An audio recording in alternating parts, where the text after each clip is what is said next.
Shall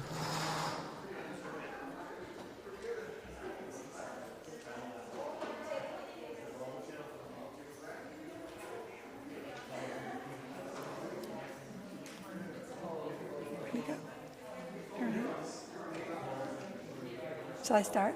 Okay. Good morning, everyone. It's good to have you here to celebrate this worship together. We ring the bell 3 times to start our service. The first is to call us back into covenant. We are on the unceded lands of the Muwekma tribe of the Ohlone people. They were displaced, colonized, many of them killed, and their land taken. Now they seek to regain their land and pass on their traditions. Anything that we can do to help restore their rights, equality, and sovereignty is working our way back into covenant.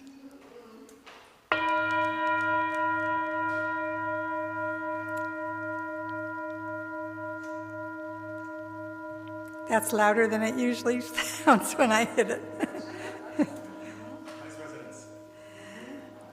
The second bell calls us into relationship with ourselves and one another, to recognize broken promises, unhealed hurt, lingering scars where being right was more important than being whole.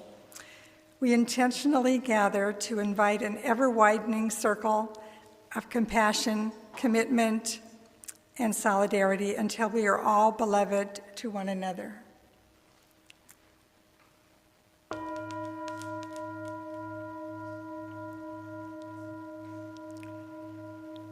And the third bell calls us into relationship with our children and our children's children out to the many generations, not just the 7th, but beyond, helping us to realize that what we do now or fail to do will be felt by those who come after us.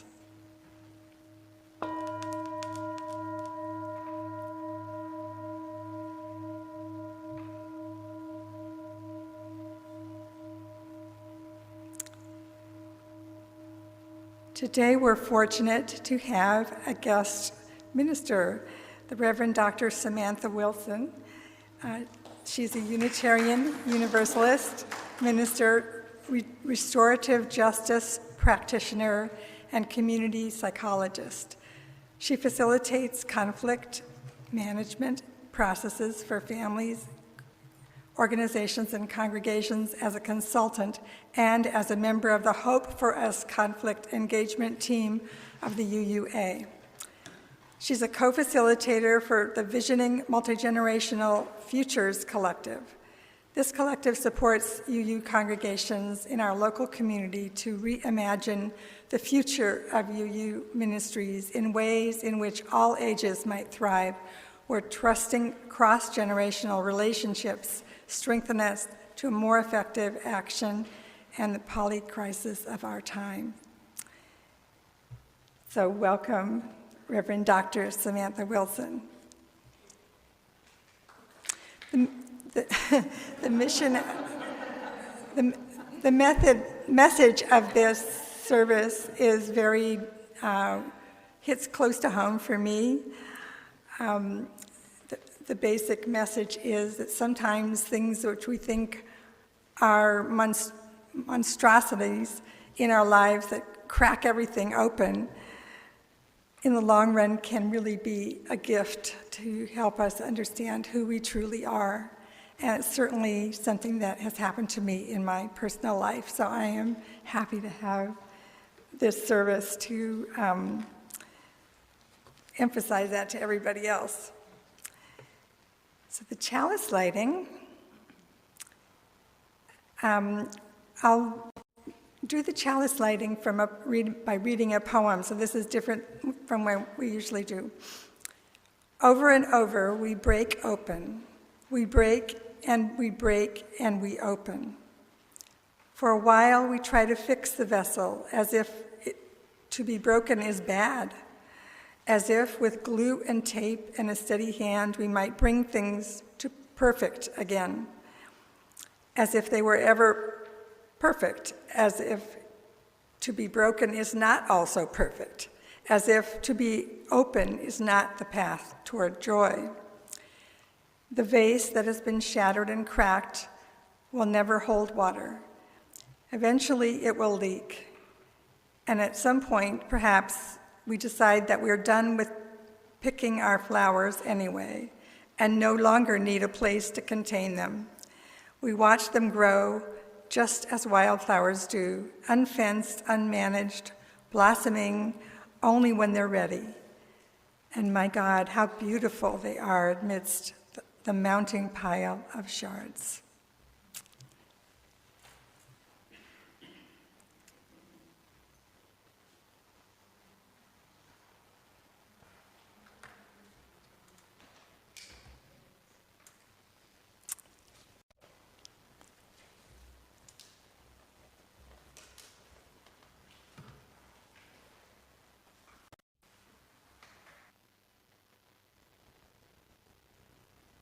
Good morning. Welcome to Mission Peak Unitarian Universalist Congregation. My name is Kathy Bain. My pronouns are she, her, and I'm a member of the board. We are so glad you joined us this morning. I'm going to start by highlighting some current announcements. All are invited to play or sing or recite at the Music Salon today, June 1st, at the Methodist Sanctuary. To attend, just show up at 2 p.m. and enjoy the talent from both our congregations. See you there. Congressional Study Action Issues, CSAIs, and Actions of Immediate Witness, AIWs, for the Unitarian Universalist Association General Assembly are available in Week Under the Peak under Denominational Affairs. You can access the links to learn more and discuss these items directly with other UUs around the country. Also, please contact MPUUC delegates Beth Schaefer or Kathy Bain if you would like to weigh in. Reminder, our Juneteenth MPUUC picnic is Sunday, June 15th, after service in Lake Elizabeth Park at Lions One near the boathouse. Unitarian Universalism is a radically inclusive, non-doctrinal, non-dogmatic, open-minded, and open-hearted faith. We are people who are all coming at truth from different paths. We gather together across different identities, experiences, and beliefs to affirm and promote the inherent worth of every person. Together, we see our job is to love the hate out of this world, heal the hurt in ourselves and one another, and be the change we would like to see in the world. If you are our guest for the first time, we welcome you. Here's a bit of information on how our hybrid services work.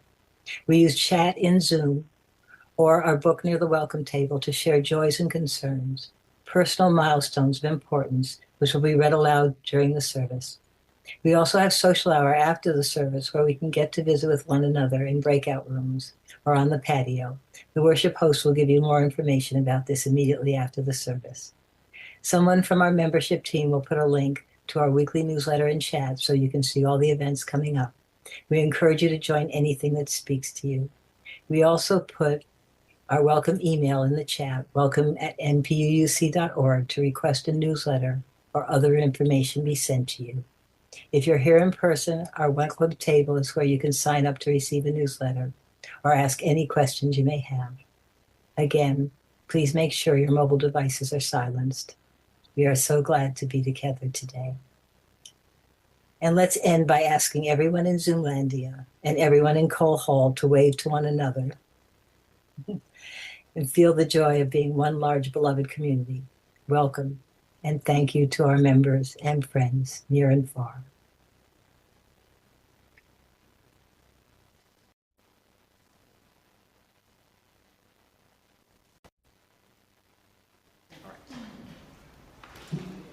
The choir will join all of you out there. We will do the entire hymn once through each line, and then you may pick your line. Wander out.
So our parable for today is, A Time for All Ages is from the parable of the moon, and it's also known as the existential crocodile. It's going to help me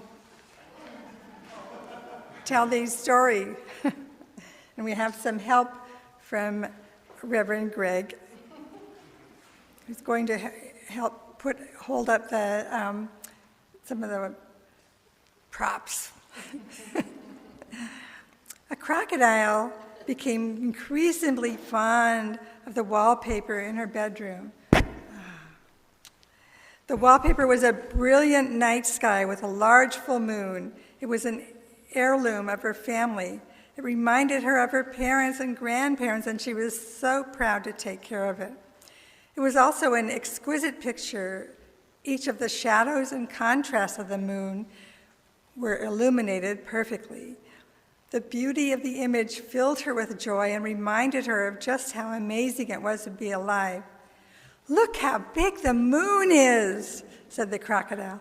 "We're just a tiny speck in this amazing, vast universe." She was a very existential crocodile. She stared at the wallpaper for hours and hours. The crocodile's friends became a bit worried when day after day, night after night, the crocodile remained in her room staring at the wallpaper. They suggested that perhaps the crocodile might like to join them that evening for a moonlit saunter. The crocodile often refused, citing all kinds of terrible things. It was always too wet or too dry, or often for her at the same time. One day, the forecast called for a clear sky and a bright spring full moon. The crocodile reluctantly agreed. That evening, the crocodile emerged slowly from her room. "Great heavens," cried the crocodile to her friends. "The glow of the moon is much too bright. It's cold out here, and you can barely see the stars. You can't even see the moon's craters." The friends were excited to show the crocodile the beauty they had brought: binoculars and hot apple cider to keep warm. "Look at how majestic it looks in the sky," they said. "Take a look through our binoculars," another offered. "You can see the bright stars that come from ancient collisions. The cracks and markings are astounding." The crocodile couldn't be convinced. It was much too much. Enough with cracks and collisions. She rushed back into her bedroom in a state of great distress. She was at once comforted by the sight of her wallpaper at her home. "Ah," said the wallpaper, "here's my beautiful, perfect moon with the shadows and craters, where I'm warm and cozy and I don't have to squint. How happy and secure this moon makes me feel." After that, the crocodile seldom left her bed. The invitations and interventions from her friends out the window did not please her. No one knew what to do. She lay there, smiling at the walls, slowly turning a very pale and sickly shade of green, until one day, crack! The house was shaking, the floor grumbled, the walls tumbled, and the crocodile nearly fell out of bed. She went to the floor, holding the wooden bed frame as her beloved items fell from their shelves, closing her eyes in fear. When the shaking subsided, she was horrified to see the ceiling had cracked. Ah! A thin line ran from one corner of the room and drew larger, right into the wallpaper of the moon. "My moon!" she yelled, "my moon!" She began to weep. She cried, but no one could hear her. Her friends had long gone. She stared at the terror. What would her family say about this? She must repair it. Surely this will fix it. She pulled and tugged on, scrambled to find a drawer to find perfect, an old row of dusty duct tape. Surely this will fix it. She pulled and tugged on the tape this way and that until, satisfied enough with her mending and exhausted pail, she fell asleep. The rain came softly at first that night. Its gentle pitter-patter lulled her more deeply into her dreams. As she slept, there came a terrible rainstorm. The water dripped through the ceiling and began pouring down down the wall. Soaked in rain, the duct tape loosened and peeled itself back, and the flower petals until the crack opened wide enough to see a silver moonlit sky. Oh, our little existential crocodile. She's fast asleep, but she will soon wake up to a different world. Whatever should she do?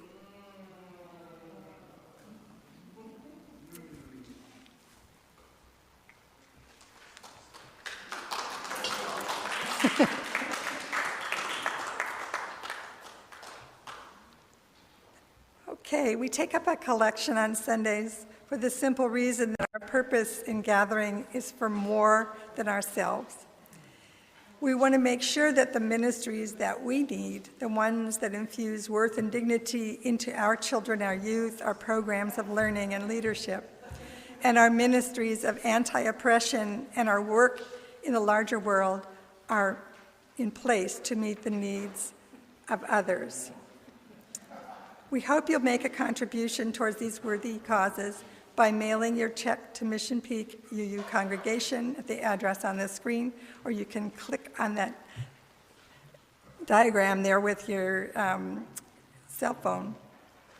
You can also use the bill pay option in your online banking or drop a check into our mail slot. Or you can pay online with a credit or debit card.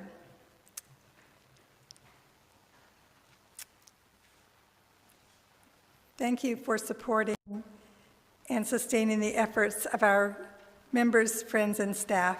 Your contributions make loving, learning, and leadership more possible.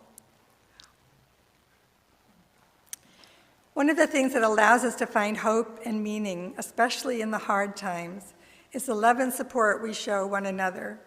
If you have a joy or concern that by sharing with this caring community might bring the encouragement or resilience you're needing, please write it now briefly in the chat if you're joining us online. Please write briefly your name and whether you're sharing as a joy or concern. If you're here in person, you can use the book that's over on the table and would like a place, and if you would like to place a stone for joy and concern, you may do so when the music plays. If you need is personal, you can send an email to our minister or to me for a follow-up conversation.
Join me for a time of meditation.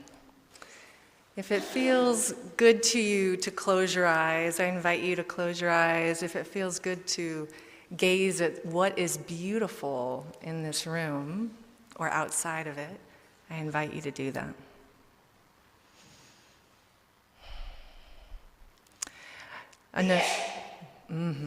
Oh yeah. Notice your own breath. And breathe the way it feels good to breathe.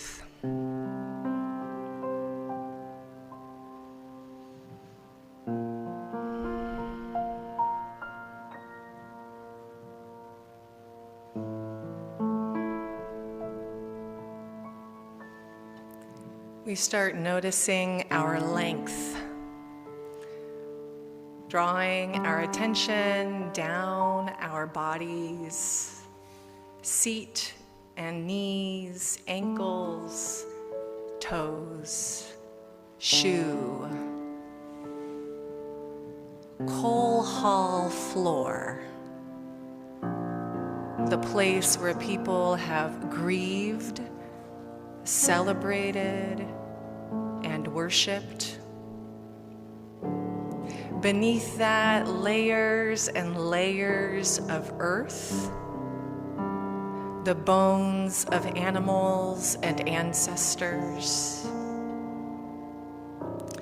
Farther still, layers and layers of tectonic plates, deep, deep, deep into the earth, here on the precipice of fault lines, on a planet always moving and changing, never static. Farther still to the unimaginable core of Earth, a gravitational pull that has held us in belonging all our lives. And up, up, up, up through lungs, breathing deep, out of mouths into the complexity of shared air. The musty smell of old RE supplies. The cavernous forms of light rays sifting through windows, past palm trees. Farther still, the smog of every hybrid vehicle, the flow of carbon, the dust of hillsides, allergy season. Higher up into each layer, past a plane carrying all of your Amazon orders. Farther still into rain, that beautiful droplet of water that makes clouds, the forms you lay back and watch change. Water that was brought up from oceans past swirling gyres of trash. The excesses of every gift you lovingly gave someone else. Farther still into cosmos and ozone layers, past the spaceship of Jeff Bezos. The satellite image that you once saw that blew your mind open to the fabulous extent of our universe. That is your length,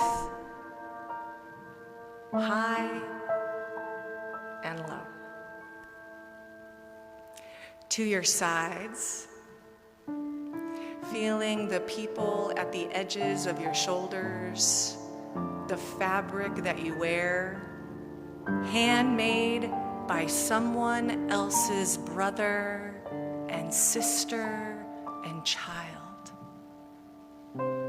Farther still to the people you share space with here and all the people who should be here right now, but might be at Pride, the people who left you at your house, who made the breakfast, who offered the care, the phone call you made on your drive here safely. Farther and farther still to the people you know, to the people you know you don't know, to the people you don't even know that you don't know. This grand expanse of all relatedness. The person who mined the minerals of your cell phone. The person who tended the cattle and the cow and the stand and the equipment of the milk that was in your coffee. The widest extent of our being. Our width. And then inside of us, feeling from the center of our being all of the food that nourished you this morning. Each corn from somewhere else, each bit of soy from somewhere else, each piece of wheat from somewhere else, fueling the qualities of your care for this world. The plastic that the muffin was wrapped in, that will never go away. And inside you, to the back of you, noticing your back, feeling behind you, each lineage of family member and mentor who nurtured you into being. The people we call ancestors, the people we wish were not our ancestors. The ones we grieve, the ones we celebrate, the ones we wish we could hide away, the ones we know, and all the ones we don't know. And imagine them here, behind each person gathered or on Zoom, a wide expanse of people who had no idea what you would be facing. And then at your front, chest and belly, the feeling of your breath, the expanse of your lungs, the children that you know that matter to you, the children who are coming, the children's children's children's children who will ask about that strange meditation in 2025 on the precipice of a world on fire. Here in our length, our width, and our depth, our deepest belonging to this planet, our widest breadth to this cosmos, the extent of our human and other than human belonging, the depth of our ancestors, the length of our children's children's children, here we find ourselves right in the midst of all harm and all healing. What are we to do?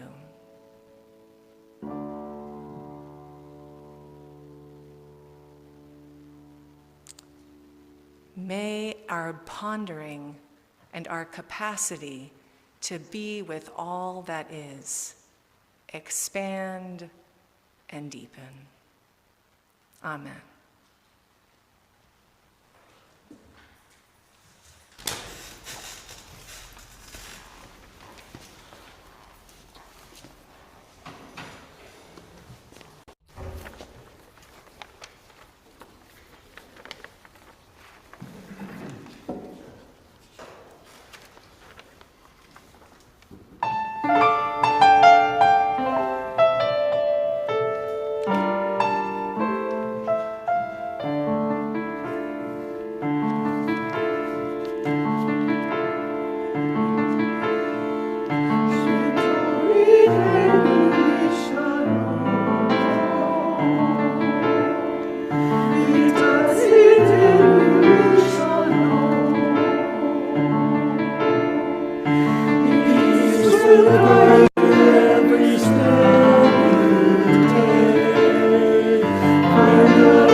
That was so beautiful. Thank you.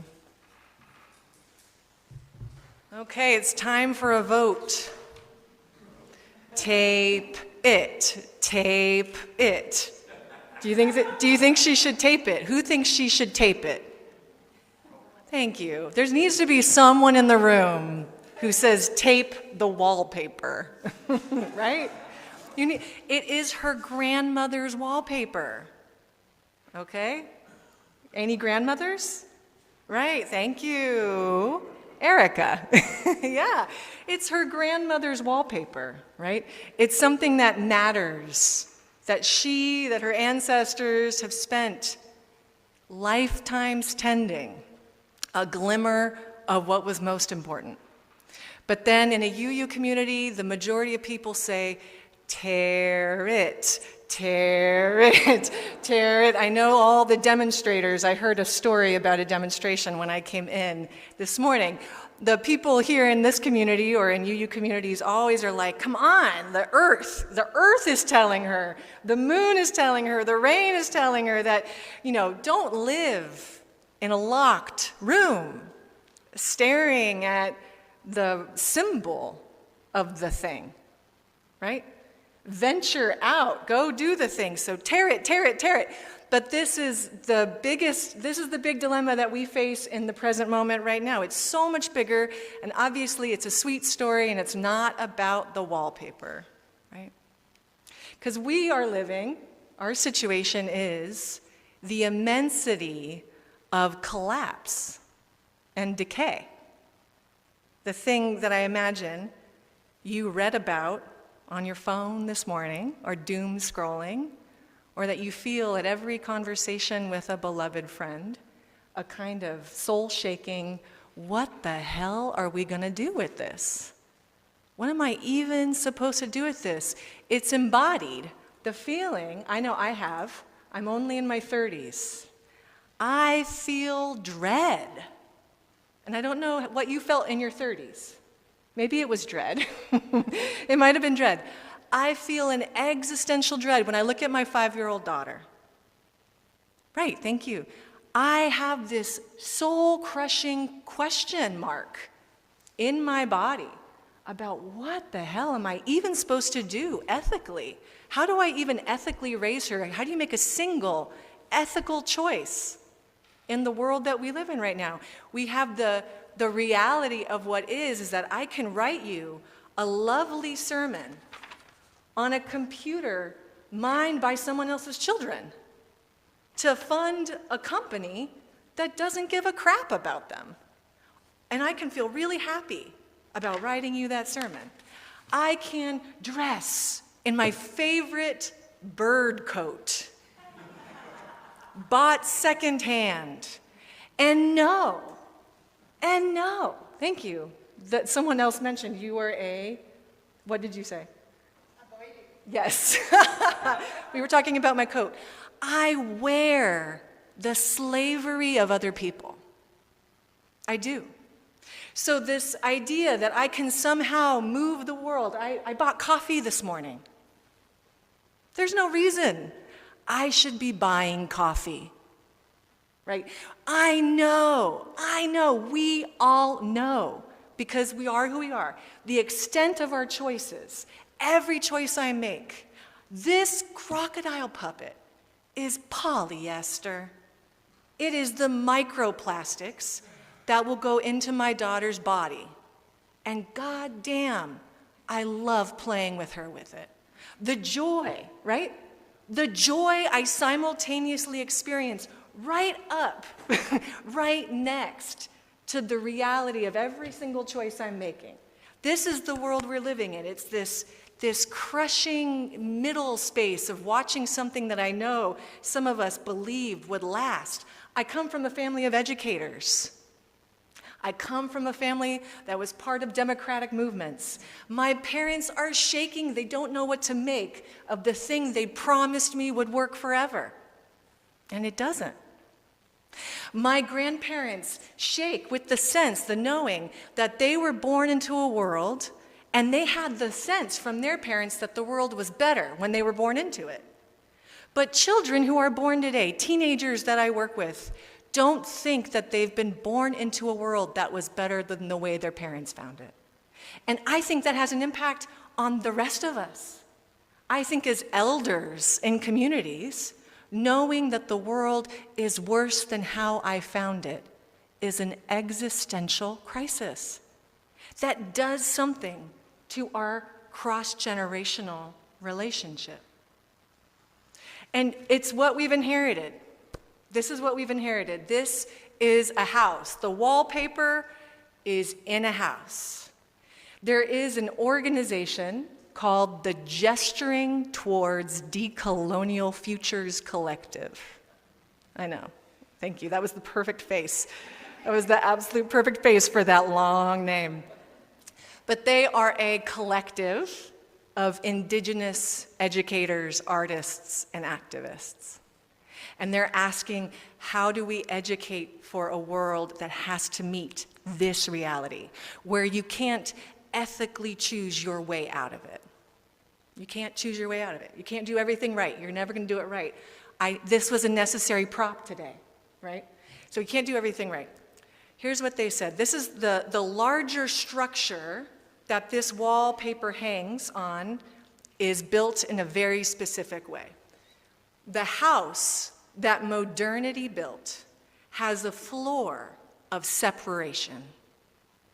The foundation of this situation is the belief that we are separate from each other and all life.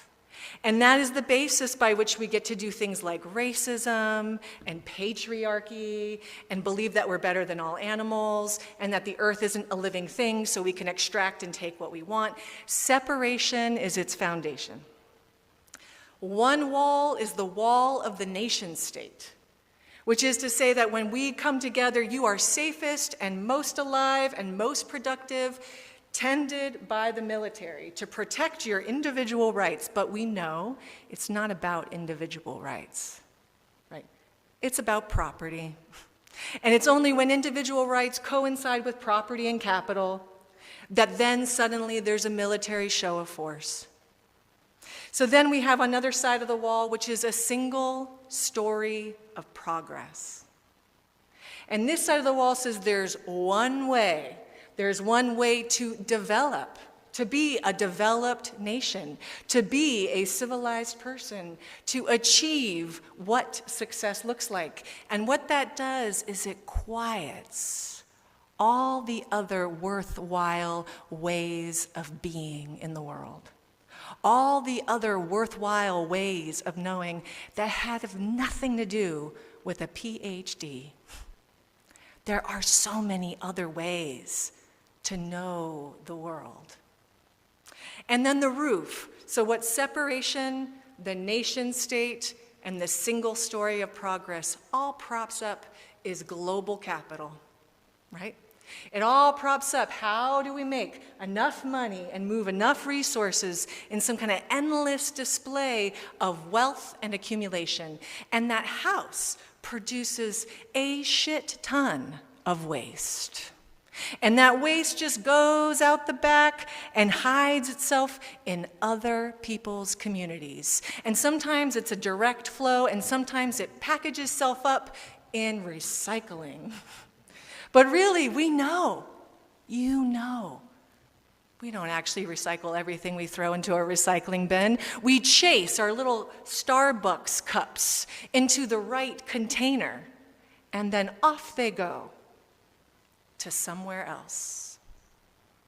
So here we are. But as Unitarian Universalists, we don't even believe this shit. We don't. We've been shaped by it. So of course, at some level, I can't help but do it over and over and over and over again. But when I look at the foundation, I believe with all my heart in a visceral interdependence. I knew it when I gave birth to my child. I have never felt more interdependent. I knew it when I laid with my grandma as she died. And I brought the roses that she planted in my mother's yard to put on her body. I knew it. I am not separate from you. I am molecularly, spiritually bound with you. COVID, my God, I hope taught us something about the depth of our connectivity. So we don't even believe it. We don't even believe in the separateness. We're having to constantly fight against a dominant culture story that we don't even really believe. We know we're entangled. So some of us, when we think about this house, react very differently. Well, here it is. We can reform the house. My ancestors are reformers. We're going to have more rights. We're going to put solar panels on top of the house. We're going to improve the recycling tool. We're going to add some DEI programs to deal with that whole separation and racism thing. Right, some of them are reformers. Some of my family and some of my friends are radicals. Tear it down. Get rid of the house, wreck it to pieces. It's useless. We can rebuild a utopia. We just need the right space. And then we'll rebuild from the ground up. We won't have any of this stuff that my parents dealt with, right? None of that old stuff. We'll do it totally new. None of the same issues whatsoever. Wreck it, rebuild it. But unlike the crocodile, right, we have no beneficial guides outside with hot cider. There's no one outside saying, come, I have hot cider and binoculars for you that live outside of this house. We're all inside of this house. We're all in it together. So what that means is if we try to just create something new, I don't like the way church is, I'll rebuild a church. We try just to create something new, we will inevitably create from the same logic of the thing we just came from. Herein lies our conundrum. What do you do if you know the thing is sour and you don't even believe in it? So this is the hope of the crack. It's the crack that we place our hope in. There is a posthumanist philosopher named Báyò Akómoláfé. Posthumanist. I know I saw a couple faces with that. A posthumanist philosopher, Báyò Akómoláfé. And he always says, he's a poet philosopher, be wary of a door. If you can get a handle on it, it's probably a door. But doors were built into the design. So you're not actually challenging the design at all. But be with the thing that does not behave. If you're in a sour institution, find the part of it that won't behave. What doesn't behave in a house? The crack. Cracks are not solutions or fixes or utopias. Cracks, he says, are the trace of the new reality. Beyond the architectural design, it's the tension of the design itself. Now again, I'm not saying this is Doge. The Department of Government Efficiency doesn't want to get rid of this house, y'all. They love this house. They want to get rid of the solar panels on the house and the DEI programs in the house. But Doge loves a foundation of separation and a house of global capital. So we're not talking about wrecking the government here. We're talking about seeing the structure, right, for what it is. Báyò writes this: when a crack appears in the mighty wall, the only thing scarier than letting it grow unbridled, the only thing more worrisome than letting it breathe, is sealing it up. For the thesis of the crack is to call into question the form you've assumed, the nobility you cherish, and the stories you thought were true. The crack is the monster's gift. A reminder that the fixity of the posture you take on often proves more dangerous than the threat we presume to withstand. So here is the conundrum. She can't leave the room, and she can't seal it up. What the hell should the crocodile do? Here's one idea from the Gesturing Towards Decolonial Futures Collective. We have to learn to hospice. We have to get really good at hospice, which is to say, we have to let grandma's wallpaper die with dignity. Right? We have to give it a dignified death so that there can be birth with integrity. And you have to let something die without controlling the thing that comes next and suffocating it with all of your projections of what it should or shouldn't be, because all the things you just lived through. Essentially, you have to get really good at composting. Right? Really good at composting. Because the gardener knows, and I've heard you've got your garden going again, right? So you know this really well.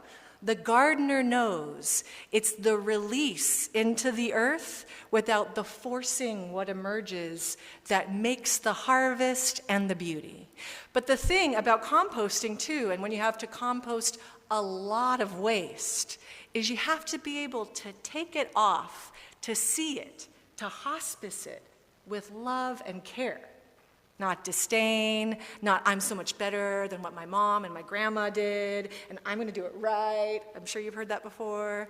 But this feeling of I see the weight my ancestors have carried. I feel the inheritance of their struggle, and I'm going to look at it with loving eyes. I'm going to place it in the center of community, and I'm going to withstand it without throwing up, throwing a tantrum, or throwing in the towel.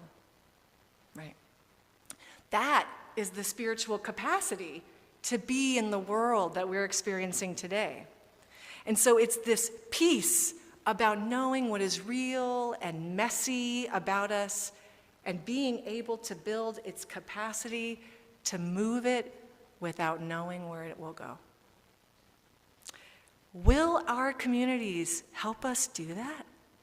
What kind of spiritual community places building that capacity at the center of all our lives, so that the 5-year-old that comes into community knows that my learning task is to hospice the world so that it can be grown again, maybe not even in my generation.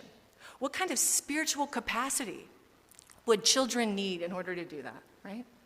And then what would you need in whatever age you're at right now? What is the capacity that even you might expand into that would help all of us do that in this moment that we face together? And what would happen if those of us who are elders and those of us who are youngers both saw each other honestly for the conundrum we are in without the resentment of believing that either generation should know what the hell we should do next? What would be possible? This is the blessing and the offering we bring you as the Visioning Multi-Generational Futures Collective. The group that we've been working with, your incredible Ariel Smith-Ayers. She has been a blessing to this work, gathering youth and young adults and ministers and DREs and parents to say what Unitarian Universalism needs composting.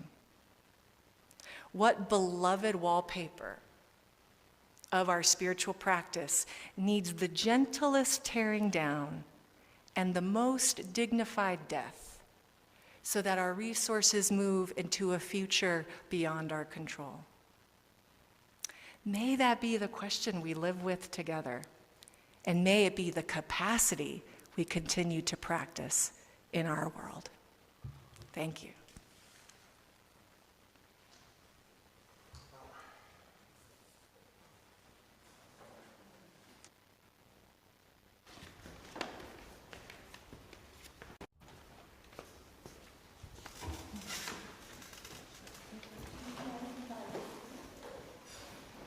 Thank you, Sam.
Please join me in reciting these words to extinguish our chalice.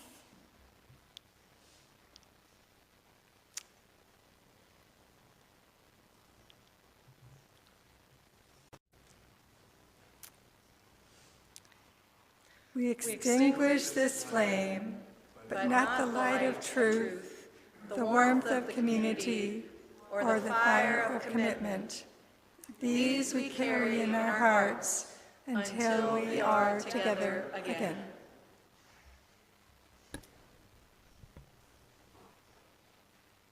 Forget your perfect offering. Forget your perfect offering. Let's ring the bells that still can Let's ring. ring the bells that still can ring. There is a crack in everything. There is a crack in everything.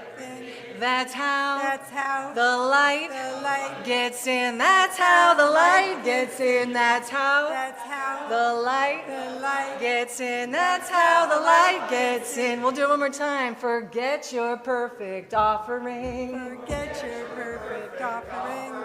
Just ring the bells that still can ring. Just ring the bells that still can ring. There is a crack in everything. There is a crack in everything. That's how the light gets in. That's how the light gets in. That's how the light gets in. That's how the light gets in. That's how the light gets in. That's how the light gets in.